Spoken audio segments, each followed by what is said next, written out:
I think it's very, very possible it was a setup and it was an inside job.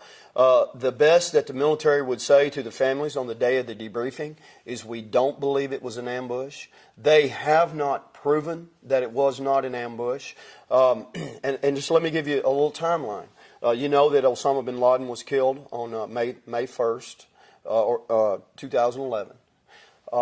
Secretary of Defense Robert Gates came out and said, we agreed the details of the op would not be given. He said that all fell apart on Monday morning, and Vice President Joe Biden committed a breach of national security by outing the Navy SEALs.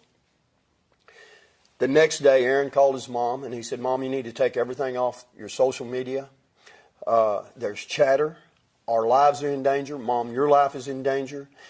We know that Aaron was not the only one concerned. There's footage out there of Secretary of Defense, and I may have said state a while ago, but Secretary of Defense Robert Gates at Camp Lejeune, North Carolina, talking to a special operator there who was worried about their families because they'd been outed.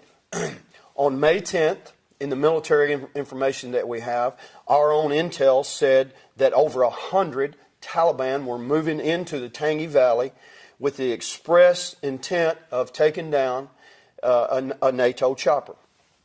We know that in Afghanistan, the way we operate now is with a group called the OCG, the Operational Coordination Group of Afghanistan. They work directly for Karzai. They are not vetted by the U.S. government through a special arrangement with the Obama administration yet. Now, this group is made up of Afghan National Army, Afghan National Police, and Afghan National Security Ministry.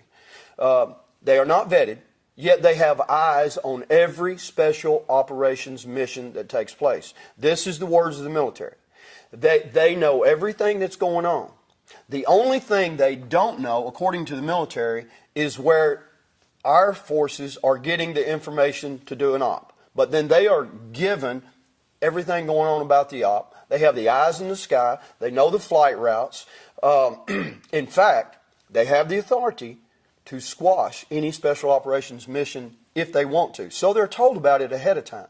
We also know that our military has grave concerns that the OCG is infiltrated by the Pakistani secret police. Okay? We also know that 93 days before that, we invaded a sovereign country of Pakistan to take out Osama bin Laden. We know Pakistan was not happy about it. You can kind of follow the breadcrumbs. We know that they knew SEAL Team 6 was there.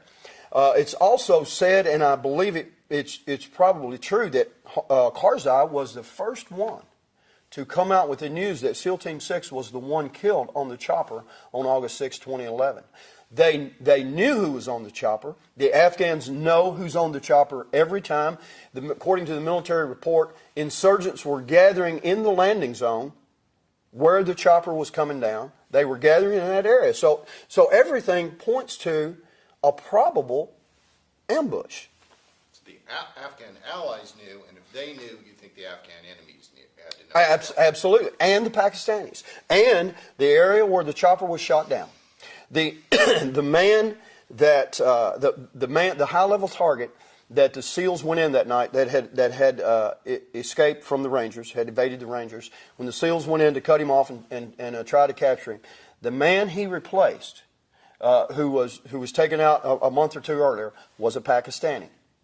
It is said on the internet, the military has not said this publicly, I don't think, that the man that they were after that night was Pakistani Taliban. That's what the internet, I don't know. But I do know the military says the man that was in his same spot before him was a Pakistani. So, who do you think holds the most responsibility for your son's death? Well, I tell you, I think it's absolutely the United States government. This is what I'll tell you. What Karen and I have learned, and many of the other families, anybody who studied the information we were given, we all know that today that American blood is being shed in a foreign land. But I can tell you the trail leads right back to the Oval Office. It's pooling. American warrior blood is pooling in the Oval Office. The biggest killing field opened up on our American warriors today in that foreign land is on their rear flank by the Obama administration and by high-ranking military leaders who know much more than you and I do about how to run a war, about how to make sure that the men serving under them who are doing the war fighting are taken care of and are safe and are given the means to win a war. Yet, because of political gain, they've refused to speak up.